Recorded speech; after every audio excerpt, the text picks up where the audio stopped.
Welcome to the Draw Shop's Get Genius podcast, where we talk to today's business influencers to pick their brain and pull out their genius.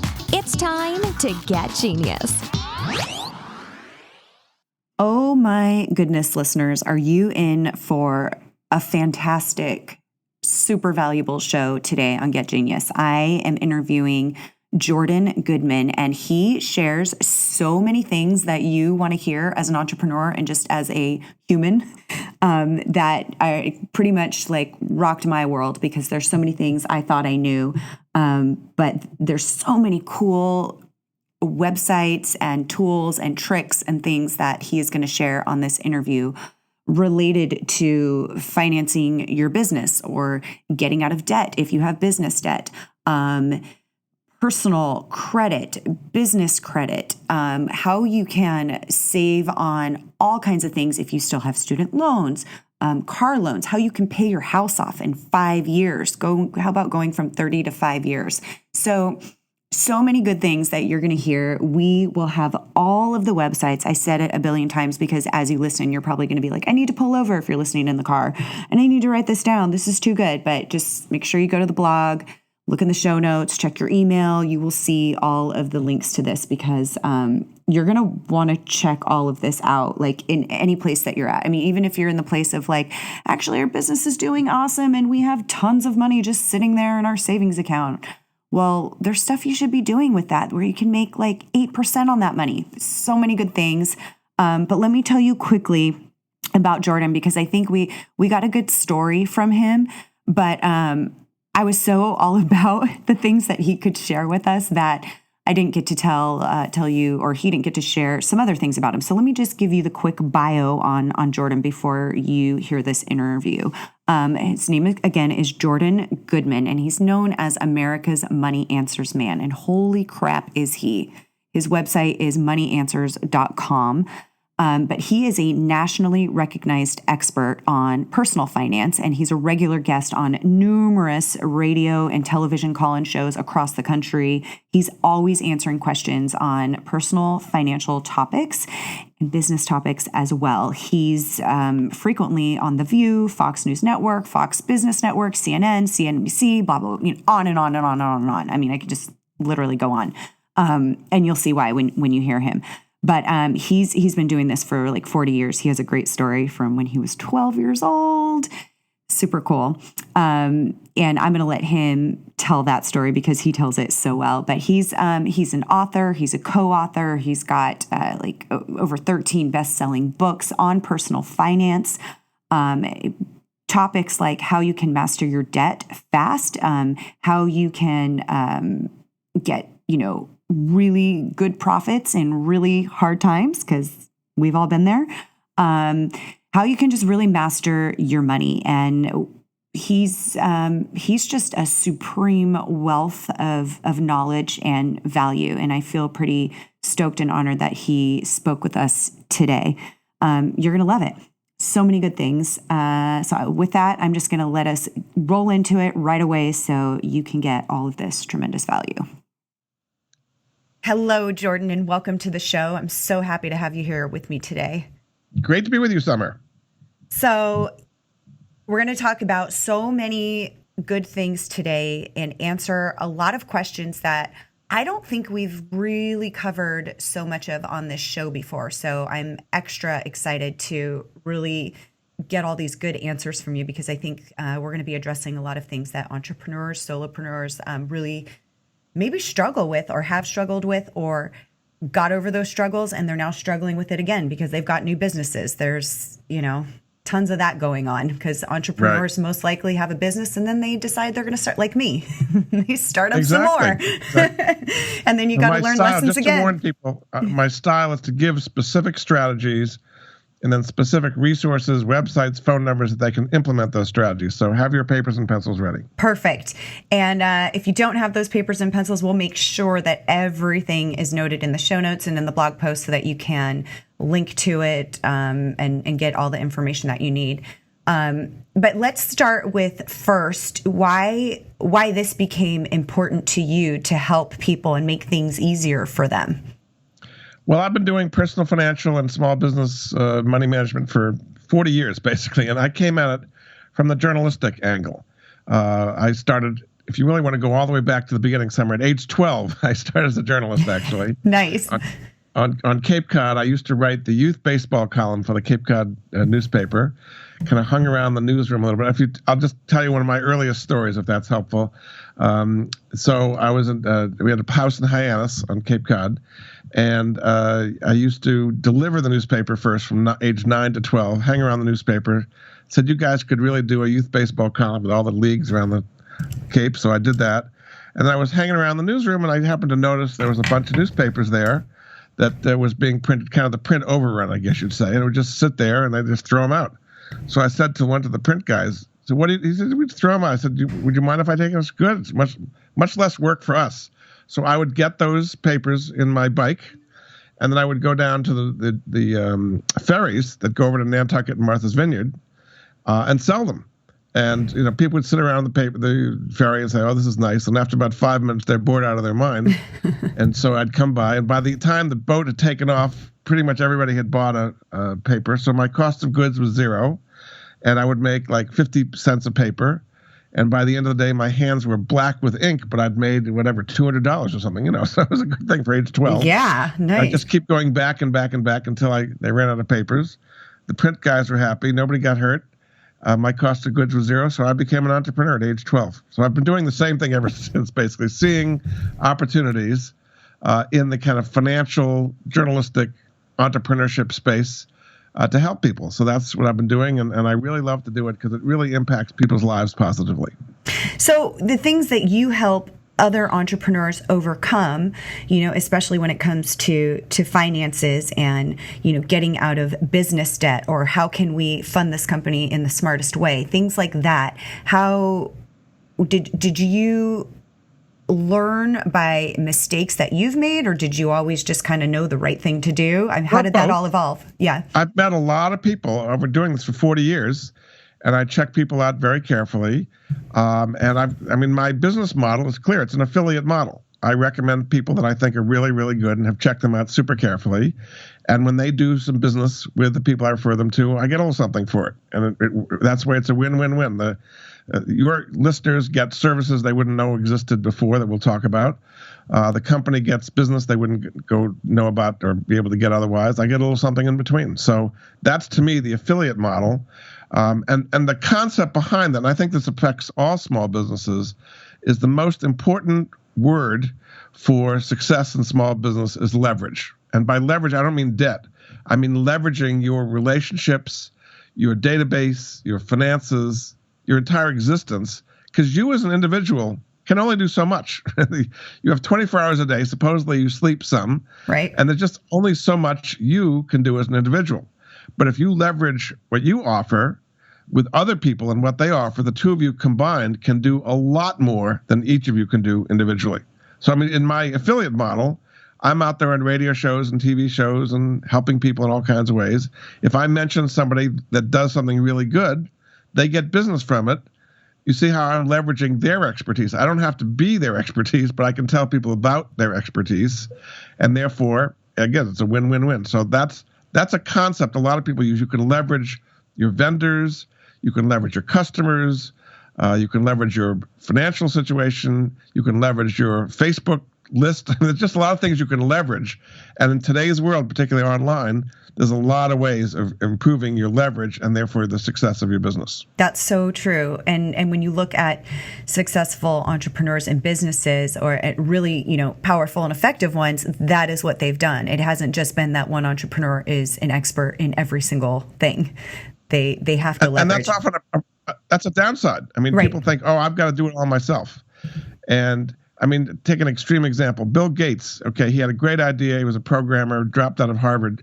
Well, he did not create Microsoft on his own. He started it, but he hired other people with expertise, and now it's this huge company, global company. He started it, but he realized very quickly you give up some equity to get other people to do it.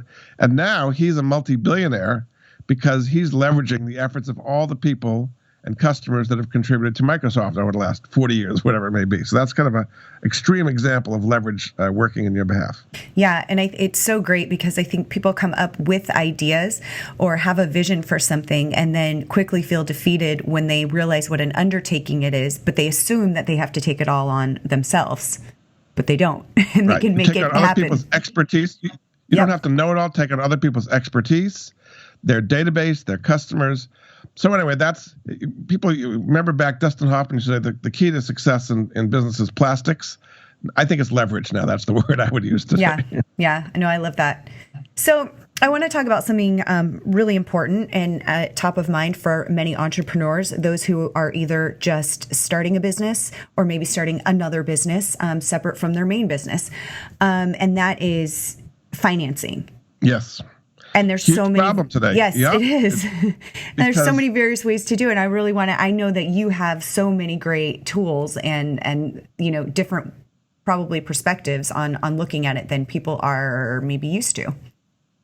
People think the way to finance a small business is to go to a traditional bank. Yes. Not going to work for the most part. Okay. Banks are very risk averse, and banks want physical assets they can seize if you don't pay the bills. Okay. Right. They want inventory. They want warehouses. They want widgets. Okay. Most small businesses today are not in the widget business. Okay. They're in creating apps or websites or services or something that's virtual, but it's not physical. Right. So it's really difficult to go to traditional banks today. Now, that doesn't mean there aren't ways to finance it. Now, there are both individuals and institutions, hedge funds, for example, that are into the business of financing small business. Now, you can't approach them directly. You don't know how to play the game. But there are these kind of clearinghouses, I guess you'd call them, that put you, the small business, in touch with the correct funders of small businesses once you're vetted to get you really good financing at decent interest rates. My favorite one is called Corporate Lending Solutions, and there's a website for them, corporatelendingsolutions.com, and they do exactly this. They've done this for about 30 years.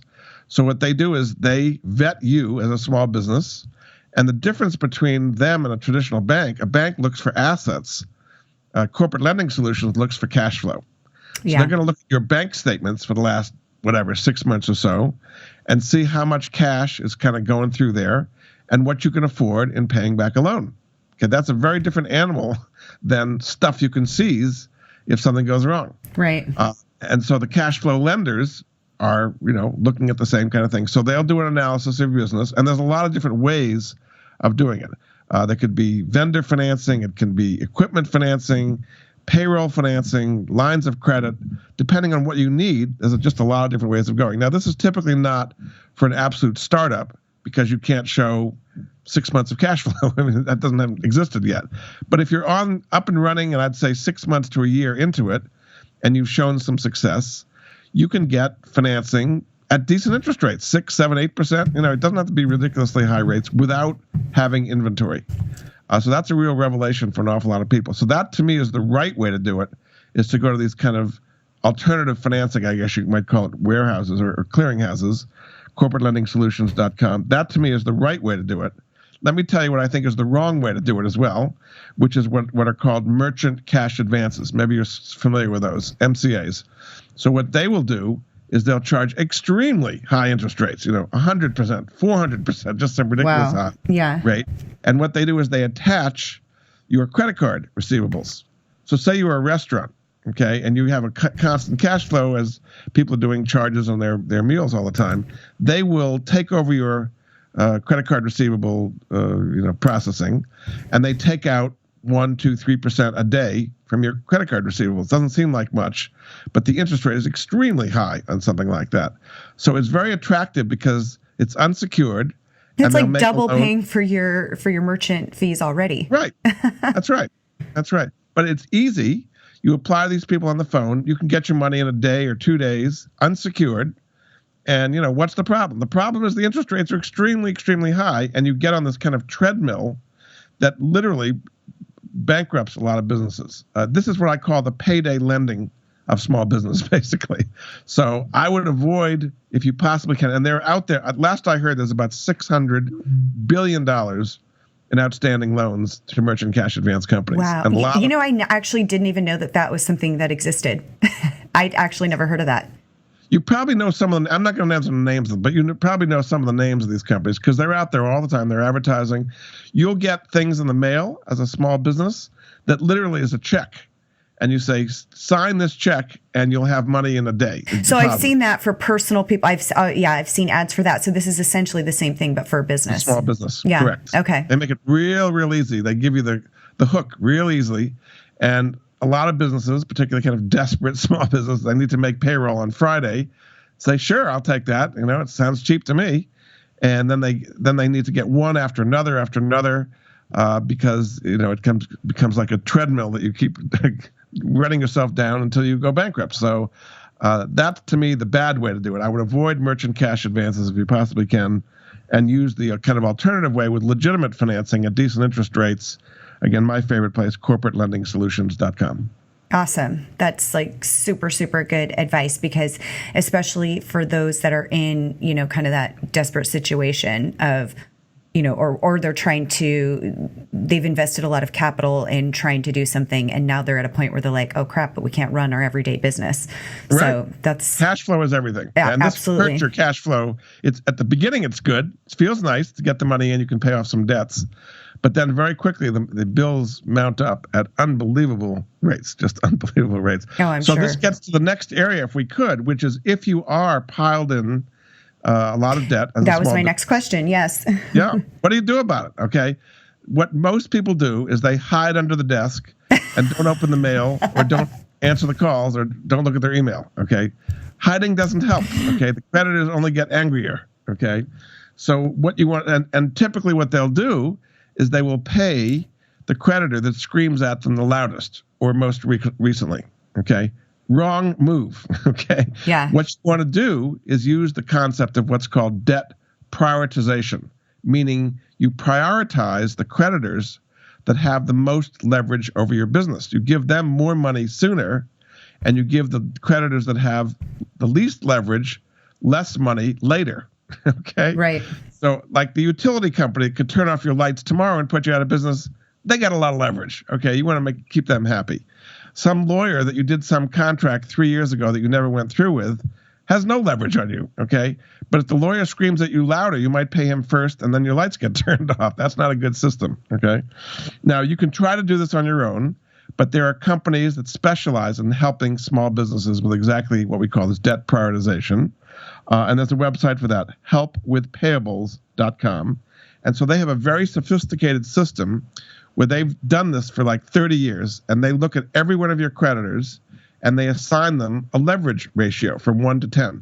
10 meaning they have a lot of leverage, 1 meaning they have no leverage. Okay, and again, they've done this for thousands of businesses for 30 years or so.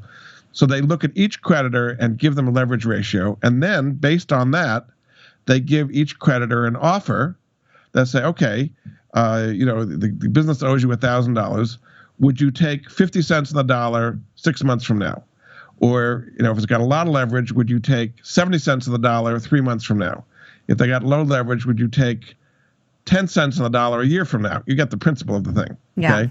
And then each creditor agrees. They'd rather get something than nothing. And then once the creditors have agreed, you just make one payment to the help with payables people. They pay all the creditors, and they're not paying back the full amount. I mean, they're giving them a haircut, but again, they'd rather get something than nothing. And then all you have to do is make one payment a month to the help with payables people. They disperse the money, and they tell me that they save 75 to 80% of the businesses that they help, as opposed to going under, basically, because your money's going the wrong place all the time. Right. So that's a service that a lot of small businesses could use that don't even know exists because they're just so piled under in debt they don't know where to go. So hopefully that'll help some folks too. No, that's fantastic advice. I love that. Have you heard of that before? I've not heard of that before. No. Good. But I think that's awesome because I know that I'm sure that that's for many, small businesses. That's something. And like you said, people tend to avoid, and it just prolongs the torture. It's worse. Yeah. Including the IRS. I mean, you just can't run from creditors. Oh, no, exactly. You can hide, but they'll come and get you one way or the other. Or they'll start putting liens. I mean, it gets ugly if you avoid them. So this is a way of dealing with it, and the creditor is used to it. And when the creditors call, you say, don't call me, call help with payables, and they'll handle it. Yeah. So you can actually get back to running your business instead of avoiding creditor calls, which makes your life much better. Exactly. So now what about people that, if they are a new business or they're trying to build business credit, and can we talk a little bit about personal credit and business credit? Yeah, very important. Yeah. Because a lot of people mix the two. The worst thing you can do when starting a business is to run it out of your personal checking account and use personal credit cards and personal lines of credit and your mortgage and, cash advances. And don't do that, okay? Because you're just messing up your personal life with your business life. Right. In the best of all worlds, you may not be able to do it, but in the best of all worlds, and this is a serious business. This is not like a little hobby on the side. You set up the correct organization. Could be a subchapter S, limited liability corporation, LLC, could be a limited partnership. There's a bunch of different ways of doing it, but you set this up as a real thing. You get a taxpayer ID, and you start building business credit in the name of that company. I mean, this is what I've done for many, many years. I've had my company for over 35 years at this point. And then the equivalent of Equifax, Experian, TransUnion on the personal side, on the business side, is Dun & Bradstreet. So D&B looks at your finances, and then you have to tell them which vendors you are using, and then they check with those vendors and to see what your payment history is. You're trying to build up what's called your Paydex score, which is how you pay your bills, basically. The highest you can get is 80, basically. And I've always had 80.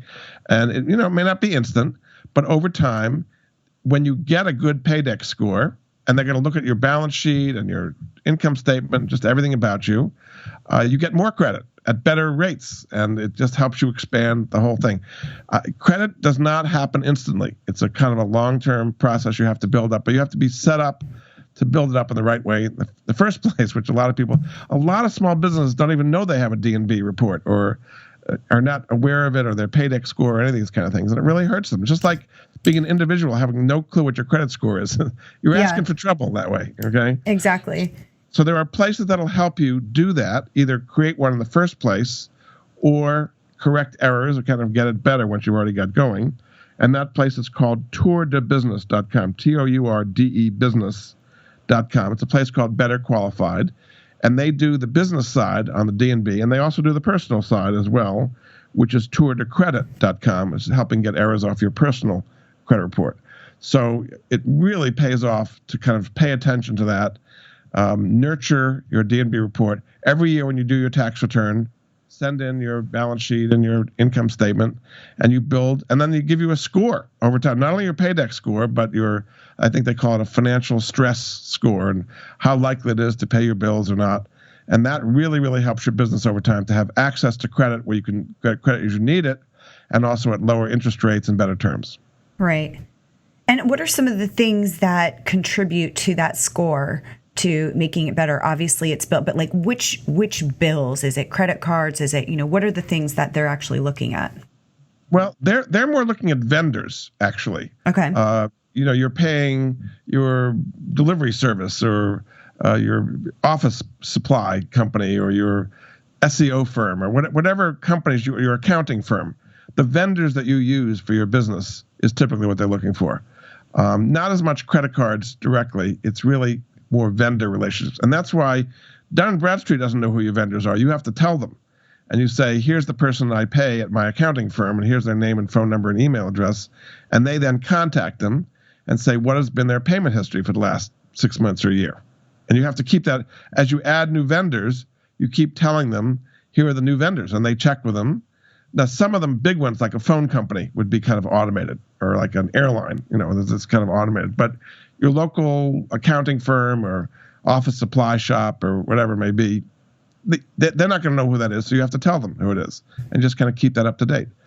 Because when you're adding new vendors, they want to see how you're paying the old vendors, right? So that's the way it works. So it's a bit of a different animal than personal credit lines, where it's more credit cards and lines of credit at banks, things like that. Right.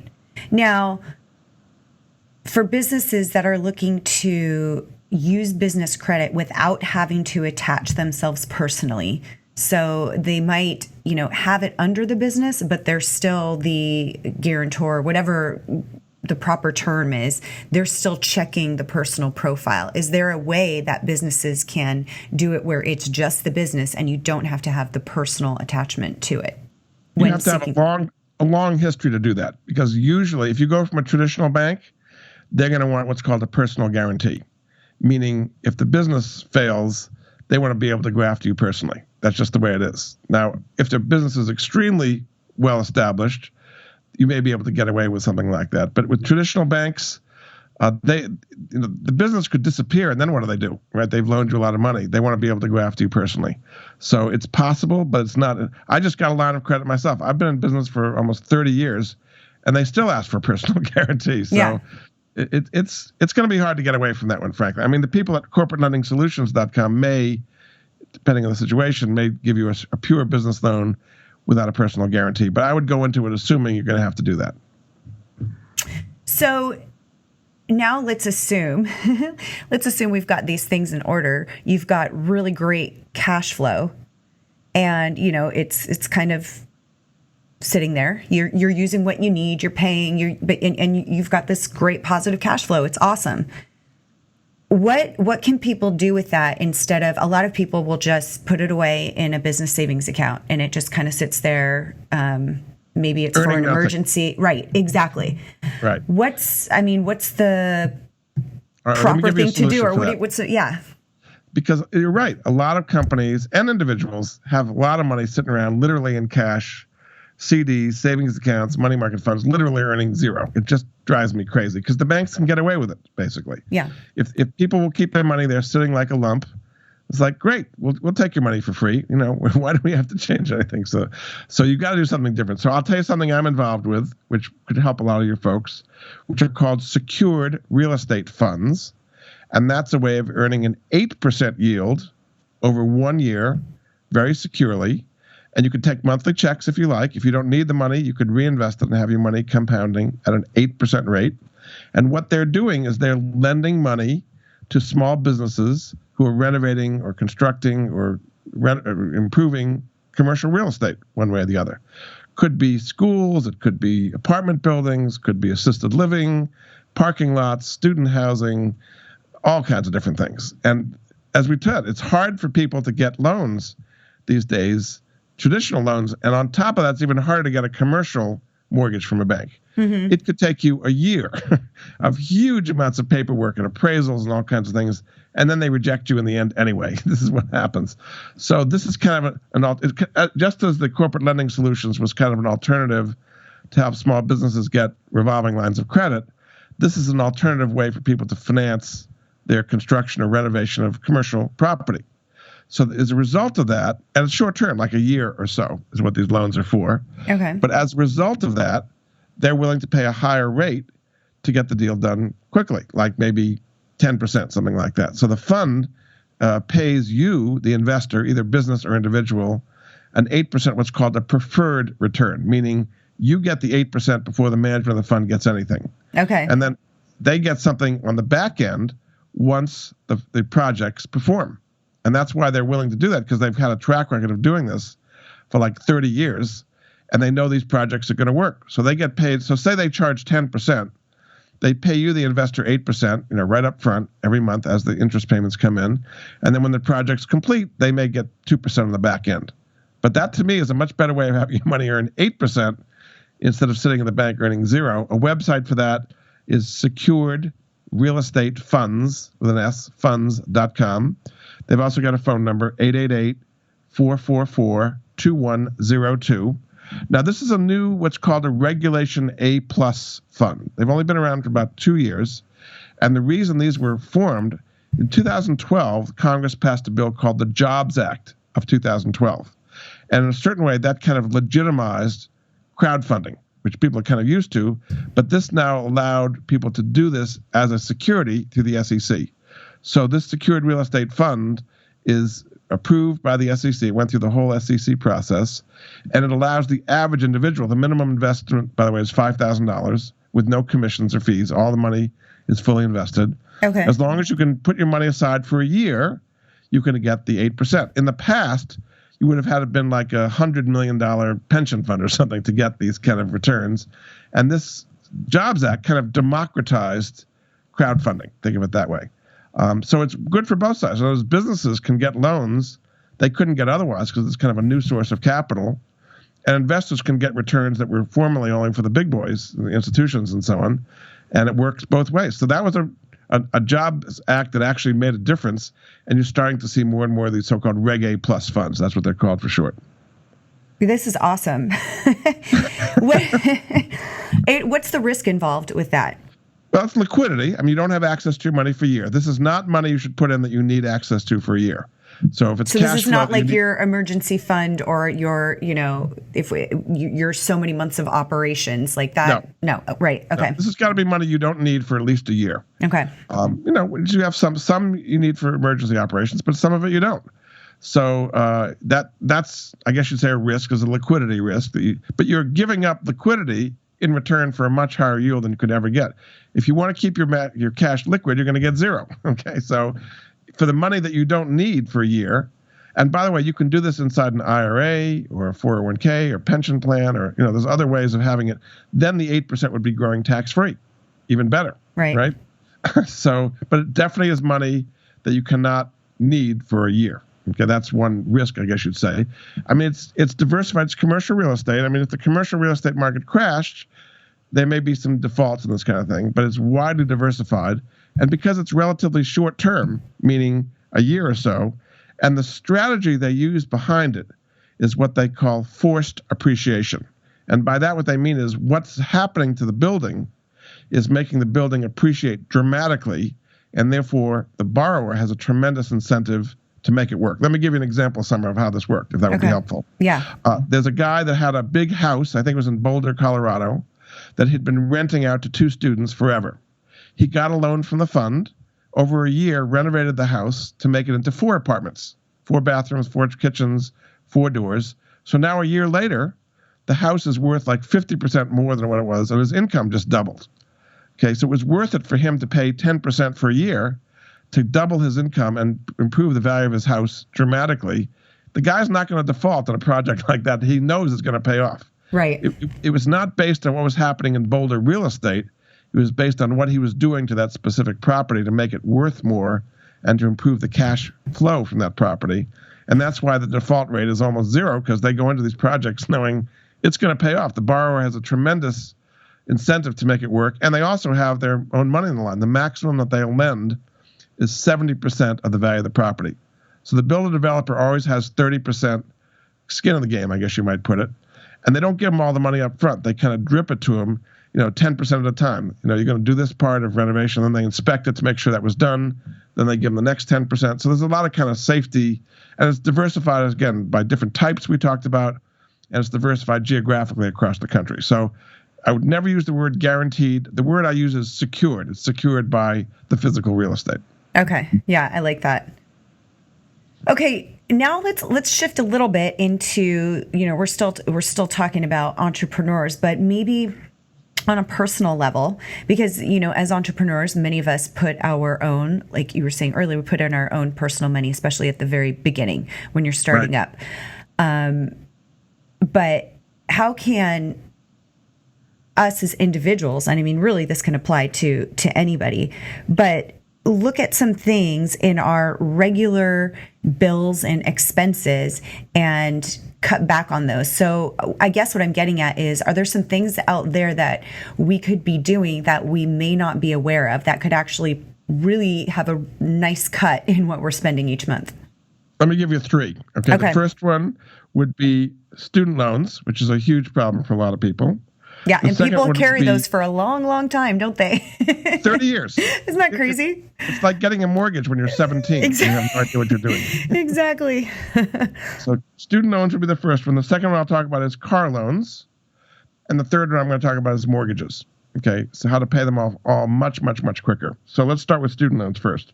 Huge problem for entrepreneurs, young people today. Average person coming out of college, $38,000 in student loan debt. That's the average. And I do a lot of call-in radio shows and things, and people have got 50,000, 100,000. I speak to a lot of dentists, actually. They typically come out of dental school with 300,000 and 400,000 in debt. It's just unbelievable. Wow. I spoke at an event in Las Vegas, and there was a husband and wife team that had both gone through orthodontia school. They each had 500,000 in debt. They had $1 million in debt between the two of them. It's going to take them 20 years or 30 years to pay it off. Staggering. Wow. So, and I find a lot of entrepreneurs, a lot of young people with great ideas coming out of school, they can't think of starting a business because they got such a huge, burden of student loans, and they go back and live in the basement. People joke about it, but over 50% of people graduating from college today are going back and living at home again because they can't afford to service the student loans and buy a car and a house and kind of get on with life, basically. Crazy, yeah. So two things you can do. The first thing is consolidate. If you got a whole bunch of federal loans at different interest rates, consolidate them all into one. And a website for that would be consolidatecollege.com. It can be kind of complicated to go through the Department of Education system, particularly if you've had deferments or latenesses, or it can be complicated. So that at least will give you one loan at the lowest possible interest rate. And a lot of people do not realize you can refinance your student loans to about a 2% interest rate. So you're going to combine federal loans, which are maybe in the 5, 6, 7% range, with private loans, like from banks or other places that might be 7 to 12%, all of that into one at typically a 2% rate. Now, there's a place to do that, which is called Credible, and the website for that is credible.com, and then put /money answers. They know it's me that way. You get $200 off your first payment if you get it that way. Oh, nice. So what Credible is, they don't do the lending themselves. Think of it as like a clearinghouse for about 6 or 7 other lenders, like credit unions and others, who specialize in student loan refinancing. So you put in the numbers, and they see what you're going to qualify for, and then they're going to give you different offers, and they're competing for your business to get you the best deal. And typically, depending on your credit, it's in the 2 to 3% range. You would get all the private loans, all the federal loans, all into one. And I'm not making the loans disappear, but if you're paying them off at 2% instead of 6% or 10%, you'll pay them off a lot quicker. Okay. Exactly. So it's a big burden, but that's one thing you can do to kind of get those student loans under control. I actually did a book on this called The Ultimate Guide to Student Debt. And this is where people's heads are at these days, is how do I get this huge albatross out from under me? And particularly for a small business person, if you've got student loan debt, it's going to be hard to start or finance a business unless it's an instant success with having that huge burden over you. Absolutely. Let alone, start a family, buy a house, and do all those other things that require your credit and all of that financing. That's the burden of this generation, actually. Yeah. Yep. Bernie Sanders talks about making free. That's nice. Not going to happen, folks. Okay. Don't expect that to happen. So no. Back to reality. Here you go. So again, credible.com /money answers to help them on the student loan debt. Okay. So now should we take care of their car? Yes. All you righty. have car advice too. I love it. So people take on some really nice cars with some really big payments. Okay. And it's nice, but in many cases, they just can't afford these. Now, you really don't want the repo man coming at 2 a.m. and you've got to shoot him with a shotgun or something to keep him from taking your car. This is not a good scene. You don't want to be. And in fact, today, what the car finance companies will do is they'll put a device in your car that if you don't make your payment, they disable your car on the spot remotely. You're driving along the highway and your car dies. Oh, I guess I didn't make my payment. So you really don't want to go there. Okay. Wow. Don't realize is you can refinance your car loan to a lower interest rate and a different maturity that'll allow you to pay it off quicker, at least have a payment that you can afford, as opposed to when you can't afford. Right. So there's a free website, MyLoanGen, Gen, MyLoanGen.com. And you go on there, you put in your car payment, how many more months you have to go, the value of the car, interest rate, and then it's going to give you a little dial, and you move the dial to where you want. It's like currently I'm paying $500 a month, and it's going to take me 3 more years to pay off my car. All right, well, if I move the dial out to 6 years, and I cut my payment to $250, that's more comfortable, okay? And the car's going to last anyway, so I just cut your car payment in half. Now, I did it by lengthening out the maturity, but That's okay. So a lot of people got in way over their heads with bigger car payments than they can afford. And the car dealers certainly not going to tell them about this, right? They like the current situation. So it's a way of getting your payment down, and you pick what payment you want, literally. And you move the dial. Oh, that's a payment I can afford. You lock in on that. You hit submit, and then that is submitted to a lot of credit unions around the country, who then get back to you and say, okay, we'll make the best deal. They're competing for your business again. So we just cut your car payment in half, or whatever level you want to cut it to, and in many cases, cutting the interest rate as well. So again, the website for that, myloangen.com. It's amazing. Within 5 minutes, you could have refinanced your car loan completely online without even having to talk to anybody. Wow, you just gave, so much incredible information, and literally you can just go to all of these websites and just solve so many problems. I saved the biggest one for last. How about that? Yes, please. Would you mind if I paid your mortgage off, your 30-year mortgage off in 5 years on your existing level of income? That sounds amazing. Okay. So this is a strategy called mortgage optimization. You will never hear about this from a bank because banks are real happy with the current system. All right. So I'm just going to run through a very simple example of how this works. And by the way, there's a website for this too, truthinequity.com. So the traditional system is this. You have a 30-year mortgage. You make the same payment for 30 years. All the interest is front-end loaded, right? The first 10 to 15 years, you're making almost all interest payments. After 15 years, maybe you've paid off 10% of the principal of a mortgage, right? When you sign all those papers and you're excited to just get the key and get out of the lawyer's office, there's an amortization table right there showing in black and white how much interest and how much principal you're paying, and nobody ever looks at it, okay? It's right there, okay? And meanwhile, you're keeping your money, your cash flow, in the checking account, earning zero. See how this system works really well for the bank? You give them your money for free. Yes. And you pay them interest for 30 years. The banks are real happy. This is you're a great customer. You're doing a great job, right? Of course. So now let's reverse the tables completely.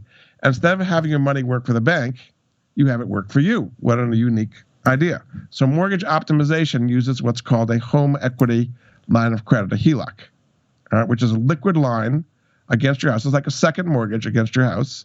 You can put money in. You can take it out whenever you like with no restrictions electronically. You can write checks on it as you will. You take your income from salaries, from royalties, from dividends, whatever source, and you get that money instead of sitting in the checking account in the HELOC. Remember, you can put money in and out whenever you like. You keep that money in the HELOC, and HELOCs are based on what's called average daily balance. How much do I owe today? So the money that you put in there is pushing down your balance every day. Say you have a HELOC for $50,000, you owe $50,000, you give them a check for $1,000, you now owe $49,000, right? Right. So you're paying interest on the amount of balance you have outstanding. So yesterday you were paying interest on $50,000, today you're paying interest on $49,000, right? So all the income goes in, you're pushing that balance down every day, and then once a month you pay your bills. Have all your bills go onto one credit card, hopefully when you get frequent flyer miles or something that you like. And then that one day... I love points. Get your points. But the main thing is to consolidate your bills into one place. And then that one day, your balance goes up because you're paying your bills through the HELOC. But every other day during the month, you are making progress on your mortgage. Does this make sense? It does. Oh my gosh. I feel like we need to draw that out. That's so cool. I'm going to draw it. But literally what's happening is every month that goes by, your mortgage payment is going down at an accelerating rate as you pay your mortgage off faster. People just are blown away by that. Okay. So let me just give a super oversimplified example of how this works. All right. Okay. So let's say you have a house worth $300,000 and you have a $200,000 first at 4%. You have a good rate on the first. Okay. You would take a $50,000 HELOC. Remember, you got plenty of equity. Your house is worth $300,000. You'd open a new $50,000 HELOC, write a check on it for $50,000 towards your first, right? So instead of owing $200,000, you owe $150,000. Now you use this technique, and over 9 months, a year, say it's 9 months, however long it may be, you pay that $50,000 off because you have that income going in there all the time, pushing down your balance. So say 9 months from now, the $50,000 is paid off. you do it again. You write another $50,000 check towards the first. So instead of owing 150, you owe 100 on the first, right? And then another 9 months later, you do it again. You do it twice more. Wow. Your first is now paid off. And then you do the HELOC and you pay off the HELOC. And in whatever, 5 years, you are now mortgage free on the same level of income you've had before. Amazing. That's huge. Nobody's hearing that. I mean, I don't know. I have heard of HELOC before, but I have not heard it used this way. Right. A lot of people have HELOCs. I like to say they have a Maserati in the garage. They just don't know how to drive. Right. Okay. So in this case, so here's there's 3 things you need to make the system work. Got to have equity in your house. If you're underwater in your house, there's nothing to borrow against. Got to have a decent credit score, 680 or higher, to qualify for that HELOC. And the most important thing is you got to have positive cash flow during the month. More money coming in than going out, because that positive cash flow is what's pushing that balance down every day. Obviously, the more positive cash flow you have, the faster it gets paid off. Right? And I bet the vast majority of your listeners have those 3 things. And literally, I have just saved them 25 years off their mortgage and literally hundreds of thousands of dollars in needless interest. When people do the traditional system, they'll get a 30-year mortgage at 5% and then rates drop to 4%. And say, oh, this is great. I'm going to refinance and get a lower interest rate and lower payment. Well, that's nice, but what they just did is restarted the 30-year clock all over again. So they just threw out 10 years of interest they've been paying to the bank, and the bank says, you've done a great job. You have a lower interest rate and a lower payment. What they didn't say is you just started the clock all over again, and you're going to pay us many, many times that amount in interest. People say, where's the money go? The money goes to the banks. That's where it goes. Now, so I've heard of the biweekly payments before.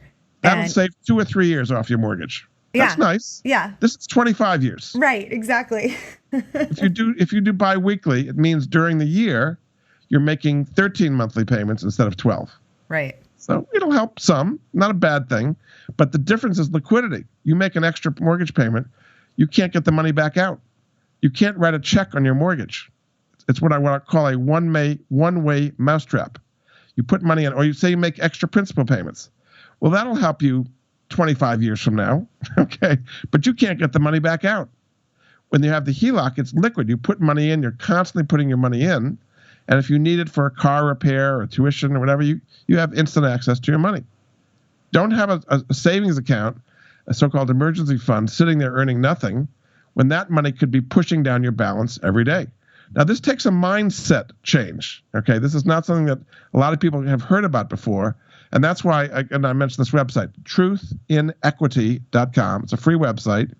You go there, you fill in a personal profile in which you put your income, your expenses, your mortgage, your house value, and it's going to say, okay, based on what you're doing today, it's going to take you 28 and a half years to pay off your mortgage, and you're going to pay $250,000 interest, whatever the numbers come to be. And with the numbers you just gave us, it's going to be 5.6 years, and you're going to save $190,000 interest, whatever the numbers come out to be, and then step by step they show you how to do it. Now, I've given you kind of an oversimplified example, but hopefully that kind of made some sense. The difference is your money is working for you every day instead of working for the bank. Right. Wow, that's amazing stuff. I would imagine everyone's taking notes that's listening right now. But again, we're going to have links to all of this, so don't worry if you missed anything or didn't write it down fast enough. Oh my gosh! And by the way, you can do that. You can do that for your business as well. So say you have a commercial mortgage on your business. Oh, really? Okay, yeah. Absolutely the same thing. So, say you have a rental property. Okay, you can have your tenants pay your commercial mortgage off in 5 years instead of 30 years and make the thing free and clear much, much quicker. So it has other applications for business as well. I just used a personal example, but you can do it both ways as well. So that makes your business cash flow positive much, much faster. Your customers are paying off your mortgage much faster. That's a wonderful thing. No, and that's such a great point, like you said, in rental properties, doing that, because then you're getting, I'm assuming you're getting your whatever your rate is for the rental. Right. But you're normally keeping it in your checking account, earning zero. Right. But now the payment's going to go down, but you're still getting that same amount and you're able to pay it off faster. So you have even more. You become free and clear much, much faster. Exactly. So many good things. I'm so excited myself. I've learned so much. This is so awesome. Where can like people connect with you, find more information about you and all of, because I'm sure you have just like tons more. Many more. This is just the tip of the iceberg. Exactly. Yes. My website is moneyanswers.com. I've been doing this again for like 40 years. So on moneyanswers.com, I do take emails. I'm really glad to take emails from your listeners, followers as well. I've got videos. I've got a Money Answers YouTube channel. I've got links and blogs and newsletters and podcasts and just all kinds of different things. This is what I love to do. As you can see, I really love helping people in ways. I'm solving problems they didn't even know they had in many cases. No, and it's so exciting because, good. But the things that you're talking about, these little solutions big solutions would actually solve so many of the other problems that they have that they, didn't realize. I mean, can you imagine if you could pay off your home in 5 years? What would that do for your life? And just all. Say you're a 30-year-old and you have your mortgage paid off by 35 instead of 60. Would you have a better life? Yeah, I think so. Yeah. Wow. So just look at what we've done. We've helped them finance their business. We help them if they have debt problems as a business. We've helped them get their business credit in much better shape. We helped them pay off their student loan debt. We helped them pay off their mortgage faster. We helped them pay off their car loan faster. And we got them a secure way to earn 8% on their money. So hopefully they're in a little better shape than when we started this process. You're welcome.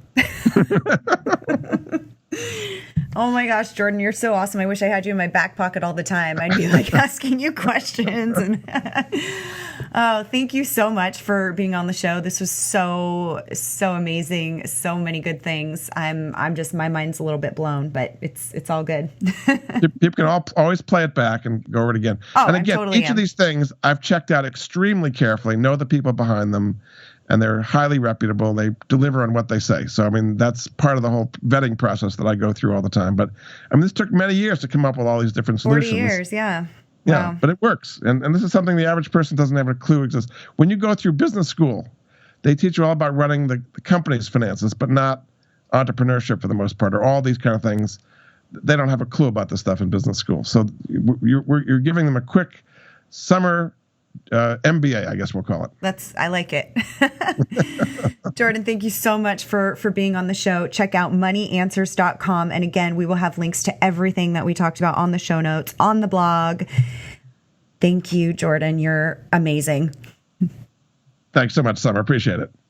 Thank you for listening to today's Get Genius. You can learn more about The Draw Shop at www.thedrawshop.com on Facebook, LinkedIn, and Twitter. Your home for kick-butt custom whiteboard marketing videos. Your ideas come to life. Thanks for listening. Please share, comment, and make any suggestions for future Genius guests.